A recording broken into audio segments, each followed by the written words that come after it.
see that we're onto something. Feel it coming, we'll keep running. Nothing in our way, and we got no reason to wait. Let the journey take you where it wants to.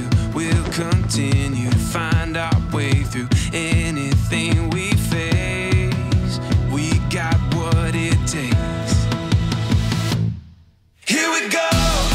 All we need is an open road and a chance to see a never-ending world that's beautiful.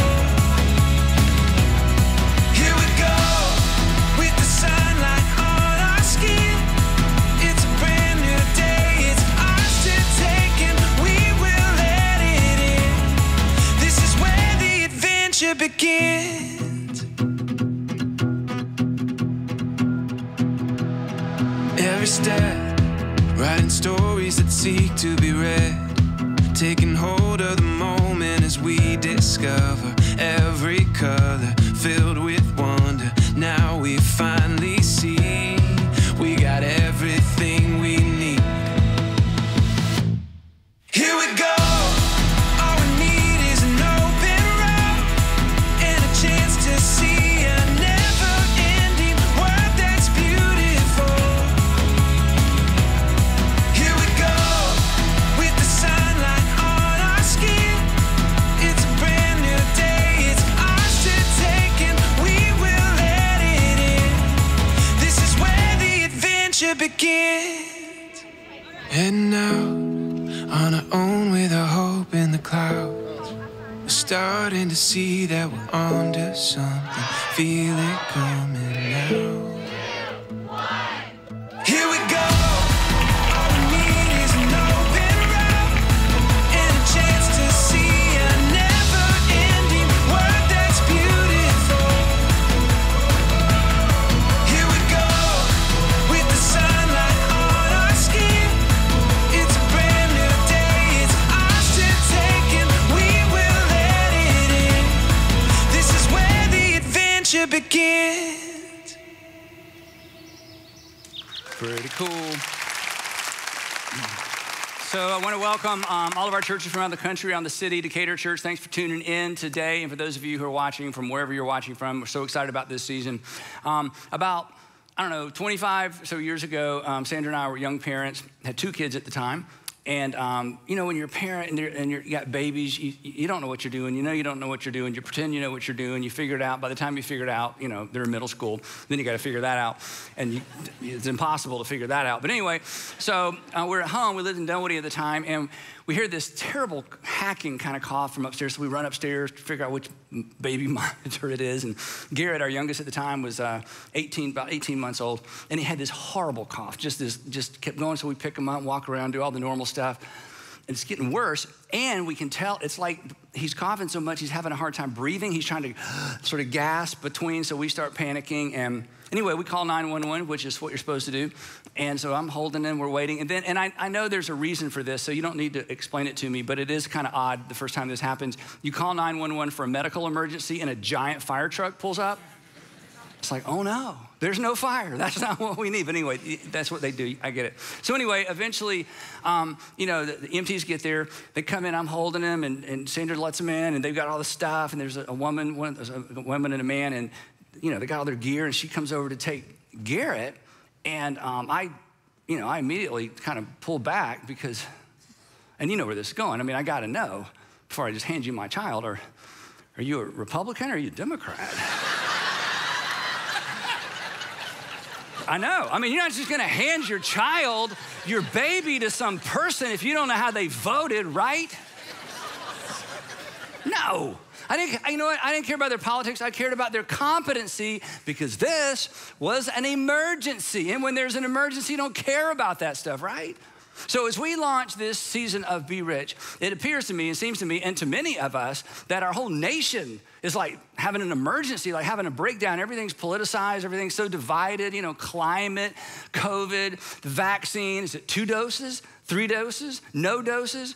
Who knows this, right? In fact, your family is divided over this. Mask, no mask, CRT, goes on and on and on. Churches are divided. I hear from pastors all the time. We've struggled in terms of unity, even among, and here in the city of Atlanta with our churches, because everybody's got an opinion about everything, including me. I'm not pointing fingers. Sanders told me that. You know, she said, I told you this, she says every once in a while, you don't have to have an opinion about everything. I'm like, doesn't everybody? She's like, no, not everybody has to have an opinion. Anyway, so I was having a conversation a few weeks ago with a woman who's been at our church forever, and she's so frustrated with me. And, you know, in fact, my assistant, Diane, her new thing is, I wish we could get the people on each side of all these issues to meet, because everybody on one end thinks I'm on the other end, and everybody on the other end is sure I'm on this end. So we get attacked all the time from both sides. And I'm not asking for sympathy, it just goes with the job. But Diane's like, you know, if we could get all these people together, they would be like, oh, I thought he was on your side. Well, I thought he was on your side. Because I keep telling everybody, no, we're trying to be on Jesus' side. No applause, we're gonna get there in just a minute. And that's not an excuse, okay? Because I hear, oh, Andy, you're just trying to make excuses. No, we're not. We'll see that in a minute. But anyway, so, you know, I keep hearing, and we all hear, you know, it's so bad, the country. This is my favorite. And I'm not knocking you, okay? And you may have information I don't. So, you know, just extend a little grace. It's never been so bad. I'm like, we had a civil war. Does anyone remember the Civil War? 800,000 men primarily died, not to mention all the disease and illness. And anyway, so it may never have been this bad. I'll give you credit. You may know something I don't. It's never been this bad. And then, of course, you know, if you've been a Christian a long time, and if you grew up in certain kind of traditions, there's a tendency to spiritualize all of this, to say, what is God doing? Is God trying to teach the nation something? Is God judging America? So, you know, there's just kind of all that comes pouring in. And you have an opinion about all that, and so do I. We've covered that.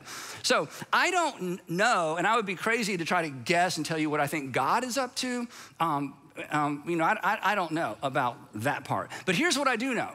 Here's what I'm absolutely confident about, and this is what we come back to over and over and over. I don't know what God is up to in terms of if he's trying to teach America something or judge America. I don't know, but here's what I know. We have a responsibility. And by we, I mean the Democrat Jesus followers, and yes, Republicans. There are Democrat Jesus followers, I know. And all the Republican Jesus followers, and yes, Democrats, there are actually Jesus, followers on the Republican side.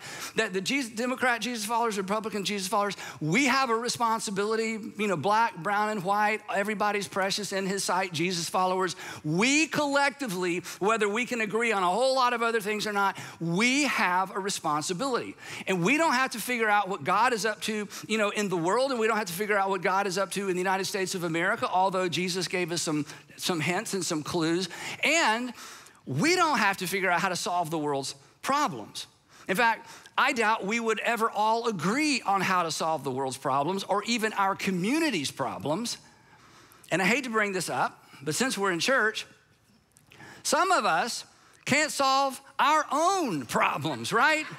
I mean, you got this, you're sure what you would do if you were the president, right, guys? It's like, I know what I would do. Hey, well, you can't even control your 9-year-old, okay? So we want to put you in charge of the country. I mean, right, so we're all confident, we'll get to that in a minute, that we know what we would do and what needs to be done. But at the same time, we're not even sure how to live our own lives, right? And it's easy, and again, I think we're all tempted to do this some level. It's easy just to do nothing and just complain about everything, right? But here's the thing. And I want to be so clear. If you're not a Christian, you're not a religious person, you're here because somebody dragged you here, or they told you what we're going to do, and you thought, that sounds interesting. Or maybe you gave up on faith a long time ago. I'm not even trying to suggest you do anything or believe anything. You can just cross your arms and just, take it or leave it, okay? And if you're a Christian who's one of those Christians that just decided, my Christianity stops with what I believe, I just believe all the right stuff. I believe Jesus died for my sins and I got baptized, so I'm going to heaven. That's it for me. I'm just gonna believe all the right stuff. Then I don't know what you're gonna do with this either. But if you're a Jesus follower, that is, you wake up in the morning and you've decided, like the song says, I'm not just gonna believe things, I want to follow Jesus. I want to live my life in such a way that I reflect the kingdom of God that Jesus brought to earth. If you're that person, you do not have this option. And as a network of churches, we have rejected this option. And again, I hope you have as well. But it's tempting. It's tempting. And it's tempting because of this word, awareness. Awareness. Once upon a time, and some of you have lived long enough to where you can kind of relate to this. None of us have lived long enough to relate to it fully. Once upon a time, people were only aware of what they experienced.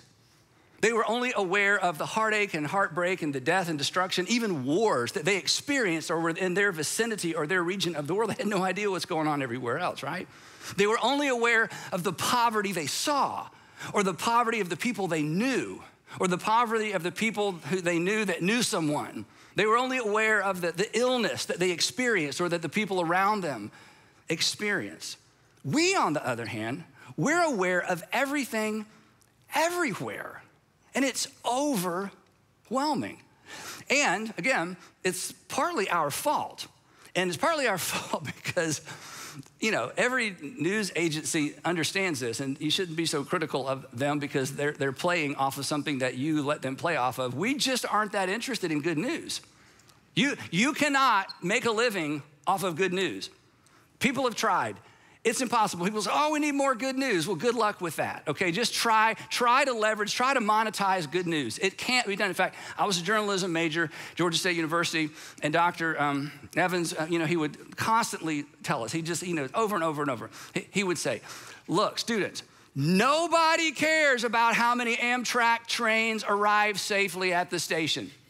They only care about the one that didn't. This is news. This is broadcast. This is how you monetize what's happening in the world. We're just not that interested in good news. We hyper-focus on the negative. We hyper-focus on the exception. We hyper-focus on when the other side or the other party kind of gets what's coming to them according to the way we think gets what's coming to them is, and then we share it with all of our friends. Like, yep, it's bad for them, but I'm kind of happy on the inside, and I'm kind of embarrassed that I'm so happy about all the bad things that. So we just hyper-focus on the disruptions and on the exceptions and on the negative things that happen because it's just human nature. So what some of you have done. And I don't blame you for this. In fact, I think every once in a while, we should all, have a season of this. Some of you have just tuned it all out. You just don't listen to the news anymore. You don't watch anymore. In fact, I have friends, I'll say, hey, did you hear about? Nope. I'm like, really? I'm like, are you living in a cave? Nope. I just quit watching the news, quit listening to the news. I'm like, oh, the Doobie Brothers broke up. They're like, well, not that long ago. Okay, so anyway, now I know how old everybody is here. Anyway, so that's one option, right? You just tune it out because unawareness, is bliss. But as a Jesus follower, unawareness is a swing and a miss because I'm not bothered by, I'm not moved by, I'm not inspired to get involved in human suffering that I don't know about. And neither are you. So we can't shut it all out, but neither should we try to take it all on. And we can't do nothing and just sit around and complain about everything. And here's why. It's not because we're good citizens. I hope you're a good citizen. It's not because we're good people. I know you're good people. It's because our response to suffering and our response to what's happening in our world has been prescribed to us and modeled for us. We don't get to choose. Now, if you're not a religious person, not a Christian, you get to choose. You are on your own. I have no right in the world. I'm not even trying to tell you what to do or try to guilt you into something. I'm not even trying to inspire you into something. And if your Christianity is, I just believe all the right things and go about my business and mind my own business, well then, have a nice day. That's not even real Christianity, but I understand you were raised to think that way, so I won't be too critical. But if you are an active Jesus follower, we don't get to pick and choose our response to human suffering around us and to what's going on in society. In fact, if you follow Jesus through the Gospels, you bump into, and you may have never noticed this, and it's kind of an odd thing to even point out. When you follow Jesus through the Gospels, you bump into this strange, for some people, it's actually a disturbing pattern with Jesus. And here's what I mean. Jesus was constantly meeting the immediate needs of people. People would walk up to Jesus, my servant is sick. And Jesus is like, hey guys, I'll be with you. I'm gonna follow this stranger, to his home and heal a servant. Or, Jesus, my son keeps falling in the fire. I think there's something wrong with him. Hey guys, I'll be right with you. I'm gonna go. Jesus is in a crowd going somewhere really important. Somebody touches him, he stops and looks around. There's a woman, you've heard this story, and she's been sick mostly her whole adult life. She has spent all of her money on doctors. They've helped her not a bit. And she explains this to Jesus, and he heals her. So Jesus was constantly responding to the immediate needs of people. He would respond to emergencies. He would meet physical needs of people, fed people. But, and here's the odd thing, and maybe the disturbing thing. Maybe this will disturb you so much you'll read the Gospels. Do you know what he didn't do? Jesus did not permanently solve any of society's problems. Not one. In fact, read the Gospels. He refused to be dragged into debates about how to deal with the system and fix the system and change the system. He refused even, this is amazing, to be dragged into debates about how do we get rid of the occupiers? How do we get rid of Rome? How do we defund Rome? How do we create a messianic movement that expels the occupiers? All of the things that were systematic, all of the things that were governmental, all of the things that were built in to kind of solve aggressively and humanly speaking, the problems of that particular society. He had virtually nothing to say, and he never even, it seems, attempted to address those things, much less change those things.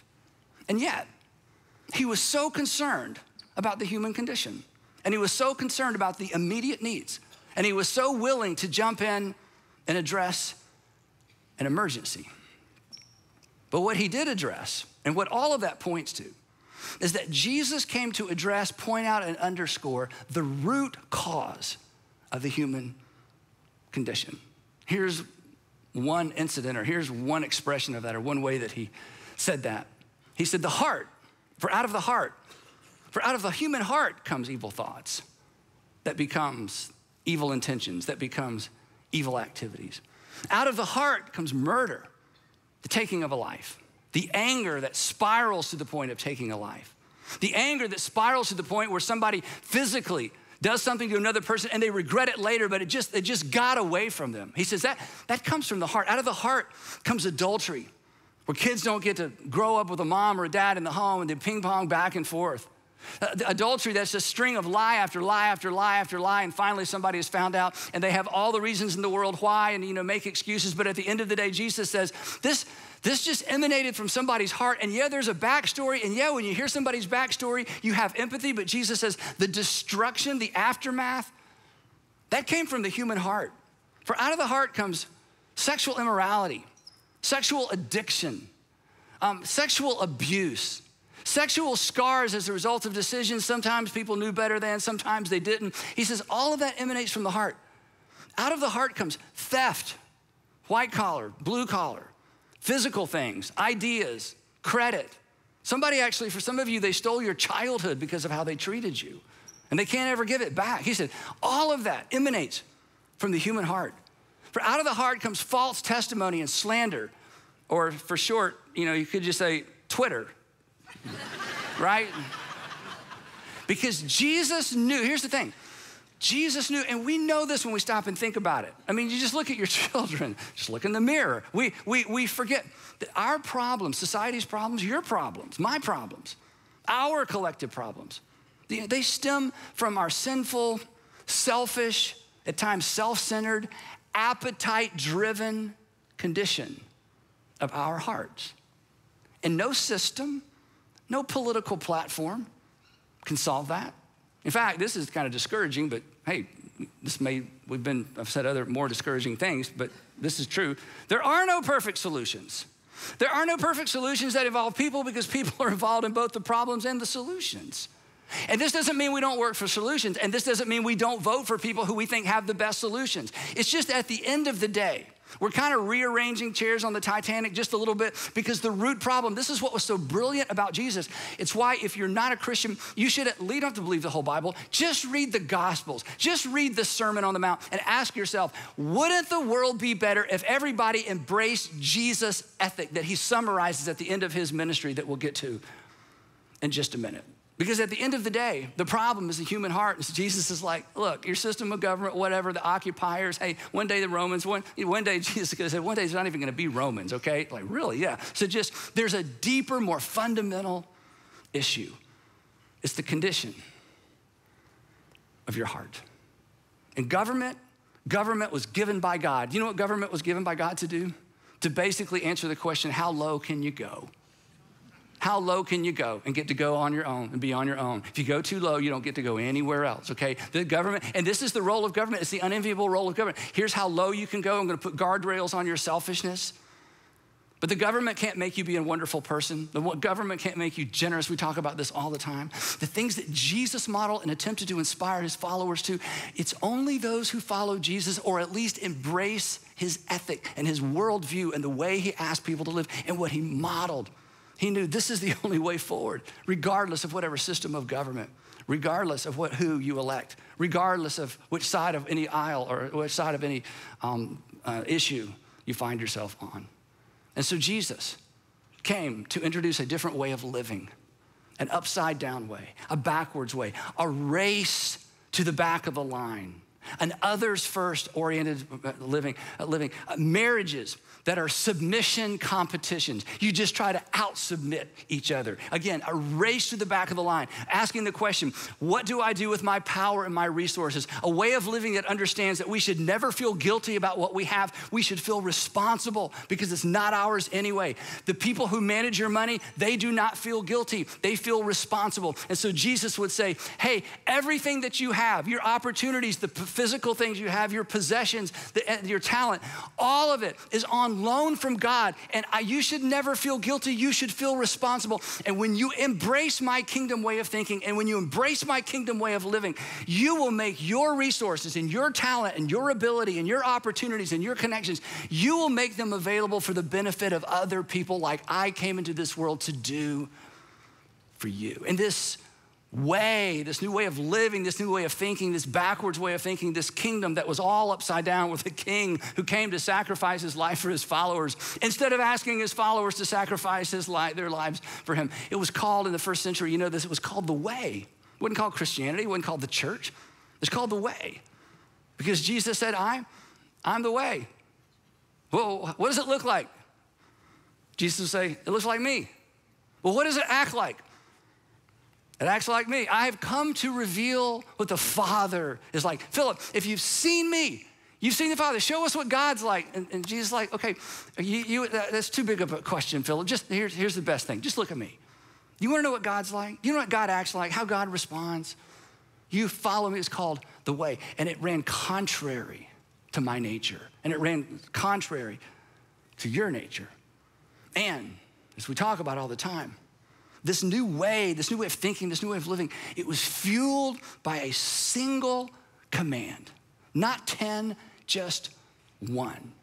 A single command that is forever relevant, forever catalytic, forever life-changing. A single command that has the potential to change everything in spite of how things change. At the end, he's with his apostles, he says, okay, here it is. Your one commandment, I just want you to love other people the way I've loved you. And you'll work out the details later, but this is what you do. This is what it looks like. Simple, brilliant, and do you know what else it is and why it's so relevant for us as we kick off Be Rich? This single command, this New Testament ethic to love others as God through Christ loved us. This is the bridge between our differences. It is the bridge between our dissimilar backgrounds and our dissimilar life experiences. It is the bridge between our disagreement around how problems should be solved and issues should be addressed. To put others first, to bear one another's burdens. You and I don't see the world politically the same way, but I want to shoulder your burden. You don't see the world the way I see it, but you're going to shoulder my burden. I don't live the way you live, and I don't experience what you experience, and you didn't experience what I experienced growing up, but you know what? How can I bear your burden? How can I put you first? Well, we may never agree, we may never vote alike, but you know what? How can I put you first? How can I get in the back of your line? I love the fact that Jesus' think about this, his last act of service before he was arrested and crucified, the last thing he did for other people was he washed his disciples' feet. And in this moment, they just had Passover. It takes a long time to wash 12 pairs of feet. And they were humiliated. They were so humiliated because they were supposed to hire a servant. The servant didn't show up, or they didn't hire the servant. They knew that any one of them should have done it, but they are not about to wash one another's feet. I'm not washing Peter's feet. He's my brother. I'm not gonna wash Andrew's feet. Simon, no, I'm not gonna wash Simon the Zealot. I'm not gonna wash his feet. They're not gonna wash each other's feet. Before they get to this Passover, they're arguing about who's gonna be number 2 and 3 in Jesus' kingdom. They still haven't gotten it. And then Jesus, the king, Jesus, who took these same hands and did things that were extraordinary, gets on his hands and knees and he washes their feet. And here's the point of that night, I think. He washed their feet, even though they were about to get dirty again. Maybe within the hour, which was his point. And you can just hear the drip, drip, drip. They're not saying a word till they get to Peter. Peter has to open his mouth. You're not gonna wash my feet. Jesus is like, Peter, okay, wash my feet. But it was so humiliating. Then he finishes and he puts his rabbinical robe back on. He sits back down at his place at the table and he says this, now that I, your Lord, that's who I am, and your teacher, your rabbi. In other words, I got all the power. I'm holding all the cards. I'm the most powerful person in the room. I'm the guy. Now that I, your Lord and teacher, have washed your feet, you also should wash one another's feet, even though they're going to get dirty again. I have set for you, he says, I have set for you an example. And in this moment, he sets for me an example. And in this moment, anybody who claims to be a Jesus follower, he has set for you an example. That you should believe? No. That you should consider? No. That you should do as I have done for you. These are our marching orders. This is just a simple application of what he said that same night when he said, as I have loved you, so you are to love one another. What does that look like? Well, let's start with this. As I have washed your feet. Let's take it to the base, the most base element, the most base illustration. Let's take it all the way to the bottom. Let's take it to the cheapest, most inexpensive servant you could have hired for this night. As I have washed your feet, you are to wash each other's feet. In other words, there's nothing that's too low for you to do, too menial for you to do. There's nothing that's beneath you because I, your Lord and your master, have washed your feet. And so he says, you're to wash one another's feet. And here's what I think hung in that moment that they took away. We know they got the point. Washing their feet did not solve their problem. Washing their feet addressed their current need. This is so important. Commanding them to wash one another's feet ensured their differences would not divide them because, look up here, you can't wash feet from a distance. You can't wash feet from a distance. I've told you this before. This is so important, especially in a season like this. The further you are away from a problem, the simpler the solution appears to be. But when you get close, you have to address the complexity And when you address the complexity of somebody else's problem, somebody else's challenge, somebody else's issue, somebody else's growing up stuff, somebody else's growing up baggage, when you get close and you are suddenly exposed to what's happening, not what it looks like from afar, you have that moment we talk about for every once in a while. You have that oh moment, like, oh, all this time I thought, you know what? Wow, I had no idea because I'm 4 miles apart and I'm just looking at your situation going, well, if I were you and if you hadn't and if I hadn't, but now that we're close, this whole time I assumed people like you. This whole time I assumed that people in circumstances like yours. But now I'm close. And now your circumstances and now your background is inescapable to me. And now I have to factor that in. And suddenly where I thought there was so much division and so much distance, there's not as much as I thought there was. And you know what? We still disagree. But can I carry your burden? The closer, this is what was so brilliant about that night. The closer we get, the more we understand each other's current reality. And when you understand somebody's current reality, you are less critical, you are less cynical, you are less intelligent because you had it all figured out. I had it all figured out, sitting there on my couch watching television. If I were the president, if I was a senator, if I was him, if I was her, the further away the problem is, the less complicated it appears to be. And Jesus, in his brilliance, says to the men that are gonna be the stewards of the gospel for that generation, he says, guys, you're gonna disagree, you're not gonna get along, but you wash each other's feet because that's gonna keep you close and that's gonna keep you from becoming divided. And they got the message. History tells us, Greeks, Romans, eventually the entire empire begins to embrace this new way of thinking, this new way of living. And hearts, not systems. Rome never went away. Hearts were changed. And the empire responsible for crucifying our Lord embraces him as Lord because hearts were changed. Culture began to change. The world became a safer place for women and for children, and for slaves, and for the poor. This is what we've been called to do. This is what the church does. This is what the church accomplishes when we get it right. When we refuse to be divided by our distance, but we get out of our bubbles and go out of our ways to close the gap. Not so that we will all agree, but so that there will be unity among the followers. And then problems are more easily solved because all the information, all the cards are on the table. All the experiences come together. And we actually know what we're talking about because we know who we're talking to. So, let's not shut it all out. It's tempting. And let's not take it all on. That's impossible. Jesus did not lead us into either ditch. Let's just do for others, to the best of our ability and within our context, what he did for us, individually and collectively.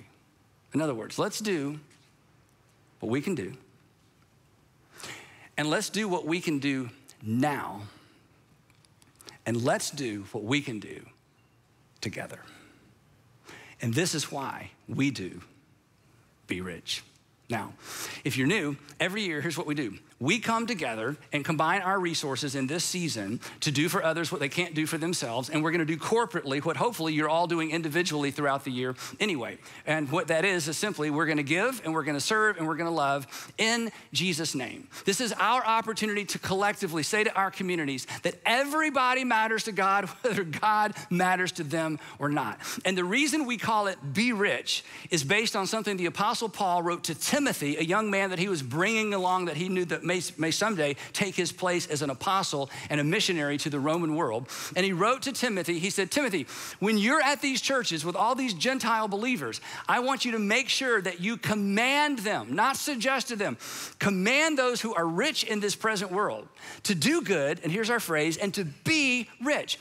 Teach the rich people how to be rich. Tell the rich people to be rich in good deeds and to be generous and willing to share. And the truth is, most of us are rich in this present world. You may not feel rich in your present neighborhood. You may not feel rich in your current job, but in light of what's happening all over the world, and we've just gotten a close glimpse, an upfront and close glimpse as we've looked at what's happening at the borders, different parts of our country, different parts of the world, we are reminded of how much we have, how blessed we are, how hard you've worked, and you never feel guilty, you just feel responsible.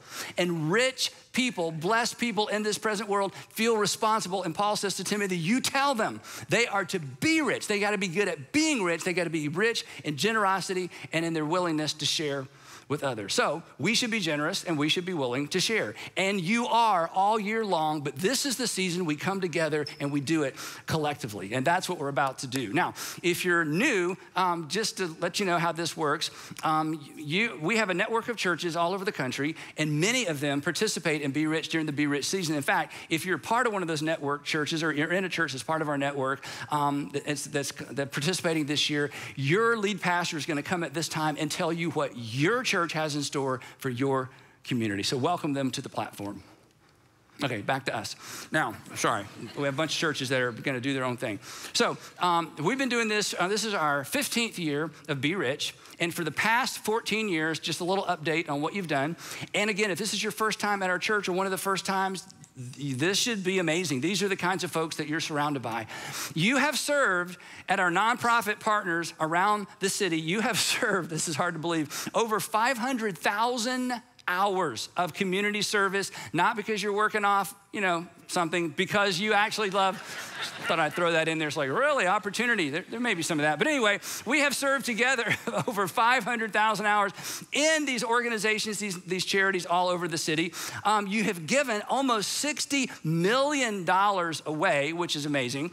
And this year, let's see, we got, I think, 76 churches participating over in 20 states, 5 countries, which is kind of cool, which means this year at Be Rich, about 77,000 people are going to participate in what we're doing together. So we have the opportunity to make a really big difference. Now, again, if you're new, you need to know this. When we started our organization, we decided not to start food banks and clothes closets and all those wonderful things. We decided to find the charities or the nonprofits in our communities that were already doing it and doing a bang-up job and saying to them, how can we help you do what you're already good at? You have the expertise. We've got the resources. Let's partner. We're not going to pilot some new thing that the community doesn't need anyway. So over the years in the Atlanta area, we've developed relationships with 29 nonprofits, faith-based and non-faith-based nonprofits, because we want to work with the best of the best. There's 29, and we call these our Intersect partners, and we work with them all year long. And these are some of the organizations you'll have an opportunity to volunteer with. And we hope you fall in love with what they're doing and that you become a regular part of their volunteer staff.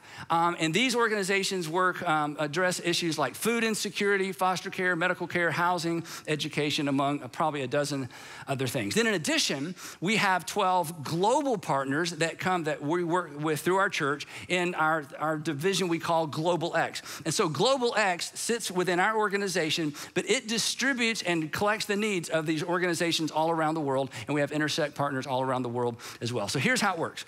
Over the past few months, our Intersect staff has gone to these fabulous nonprofits. These nonprofits don't come to us asking for money. We find the best ones and we go to them and we ask them 2 questions. Number 1, what would make a big difference for you? Just tell us, give us your wish list. That's what we say. What's your wish list? And they're like, oh my goodness, nobody ever asked this.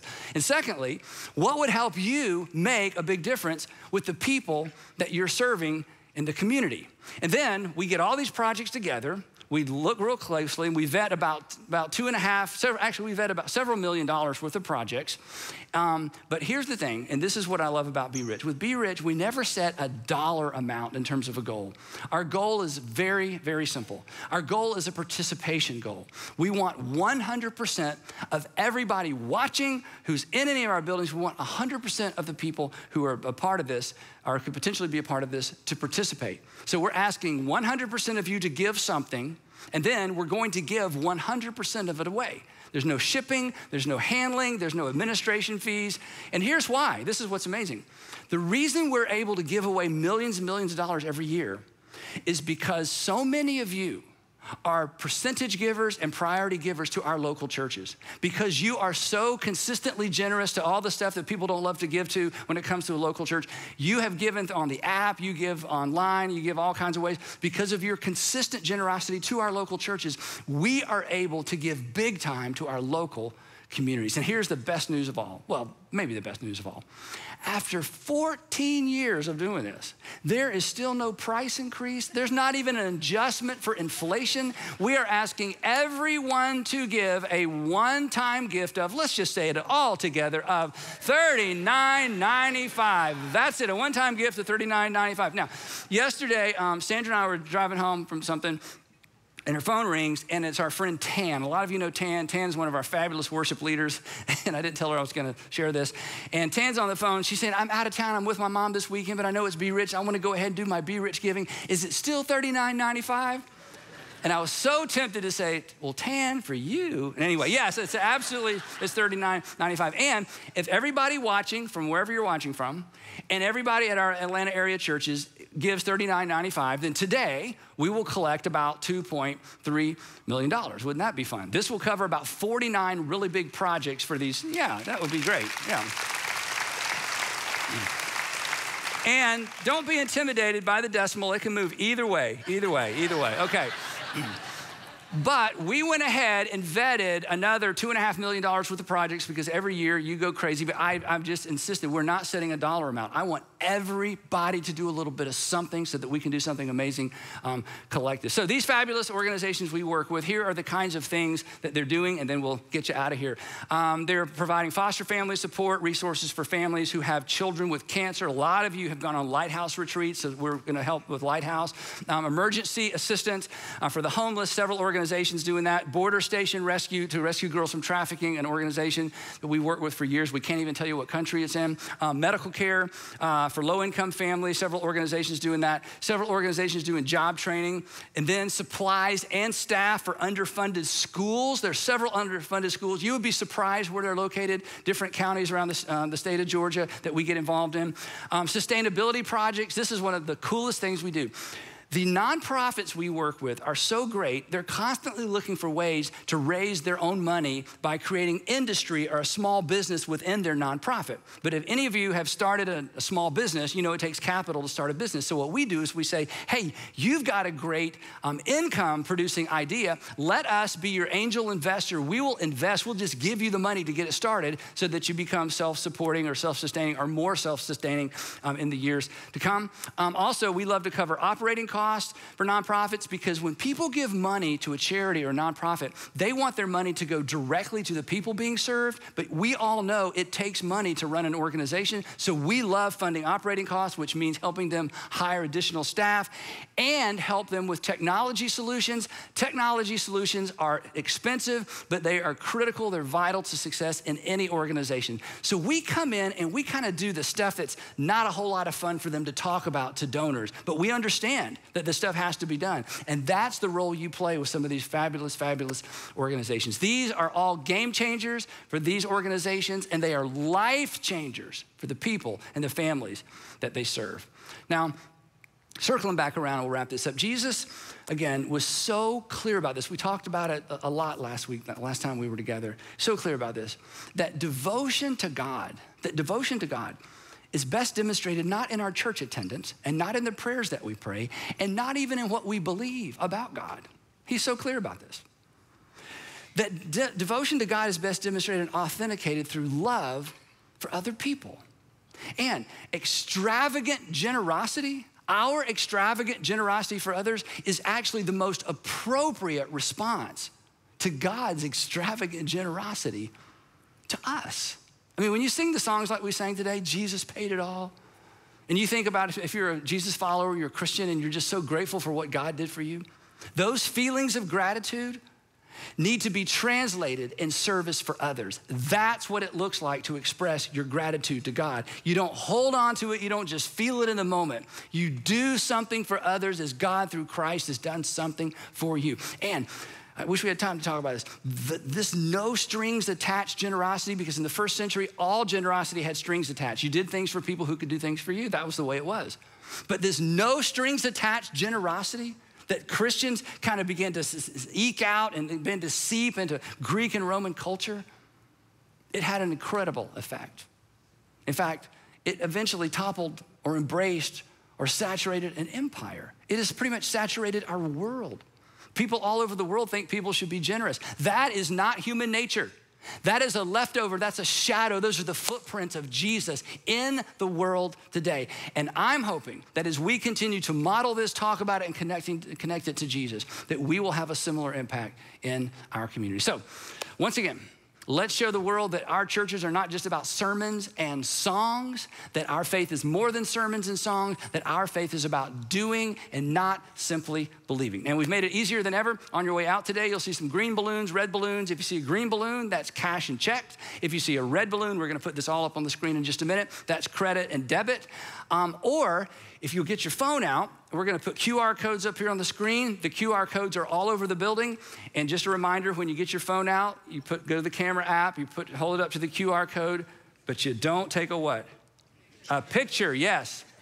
We all have pictures of QR codes in our phone going, why doesn't this work? Because that's not how it works. So you get your phone out, you just hold it up to the QR code. It's gonna send you to our Be Rich website and you can give from there. So having said all that, on your mark, oh yeah, I forgot one thing. So turned out Garrett, our 18-month-old, just had a really bad case of croup. Yeah, because I know you're sitting here going, well, what happened to your son? You kind of left us hanging, right? He's older and married and doing great. So anyway, on your mark, get set. Let's be rich in good deeds, generous, and let's be willing to share. And I will see you next time. You're dismissed. We got what it takes.